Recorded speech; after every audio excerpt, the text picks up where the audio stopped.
everyone, and thank you for joining us once again on the Torah News Network. Today we have another amazing guest. Before we introduce him, perhaps you heard of his hit single that was written about him. Noach was a big tzaddik. Noach was a big tzaddik. From his Kapala till his Fisala, Noach was a big tzaddik. In the Kapala is the Fisala. Noach was a big tzaddik. Noach was a big tzaddik. From his Kapala till his Fisala, Noach was a big tzaddik. Every yid's a big tzaddik. Every yid's a big tzaddik. From his Kapala till his Fisala, every yid's a big tzaddik. Every yid's a big tzaddik. Every yid's a big tzaddik. From his Kapala till his Fisala, every yid's a big tzaddik. Well, I'm sure you have guessed by now, we are honored to have Noach, a big tzaddik, in our studio today. One correction, I'm not such a big tzaddik, it was just in my generation. I'm nothing compared to Avram, Yitzchak, Yaakov, Moshe, Yosef, David HaMelech, and the list goes on, but I think you get the point. Well, how many people are tzaddikim from them Kepala to the Fitzala? In other words, you're good in my book. From the looks of that video, it seems you know some of the Hebrew Academy students. I don't always have time in my day to stop by Jewish day schools, but when I do, my first stop is at Hebrew Academy in Miami. So Noah, you know that on our show, we love to talk about vacations and lifestyles of the rich and famous.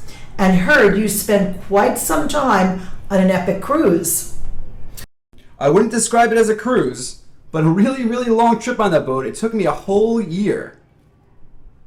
Stop being so modest.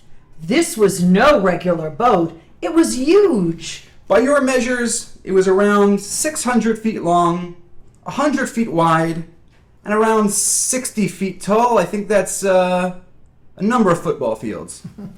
Who were the illustrious guests on this teva? Illustrious?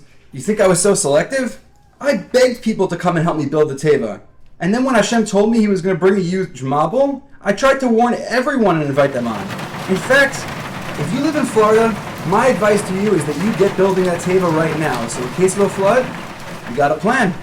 But on that teva, I had Shem, my son Shem, my son Yafet, my son Cham, and all of their wives, as well as my wife Naama. And there was this huge guy named Og who was just hanging on the back. You know, I've seen in the airport people bringing pets on planes, sometimes even on far trips. But rumor has it, what you did was really something else. They say it was epic. Well, now that you asked, I needed to gather all of the animals to preserve all the species. God made a miracle for the fish, but I took care of all those animals on the earth. The kosher animals came 7 by 7, and the non-kosher animals came 2 by 2. Since it was a whole year on the teva, how did you know when it was time to get off? After the teva stopped moving, I waited another 40 days or so. I then sent a raven out, and it flew back and forth until the water dried. I then sent a dove, but it had no place to land. I waited 7 more days, and then on Shabbat, the Yonah found a place to land. But I'm sure you know the song. Yonah matzavo manoach hayayay v'sham yanuchu yakoach hayayay Yonah matzavo manoach. You get the point. They certainly write many songs about you. Yeah, you know, there are a lot of songs about me, but Hashem did give us a new gift in the world with a special promise. He put a rainbow in the sky and promised all the people that there would never be a flood like that ever again. So no matter how bad you think Florida gets, it's still pretty good compared to what we experienced. Well, that is good news. But I hear a flood is coming. If I do hear a flood is coming, I'm coming to join you and your family. You could bring the whole Hebrew Academy. I've got room for them all. If you don't mind, though, I need to get back to the class that I was in. I only have so much time here at the school. Shabbat Shalom, Hebrew Academy.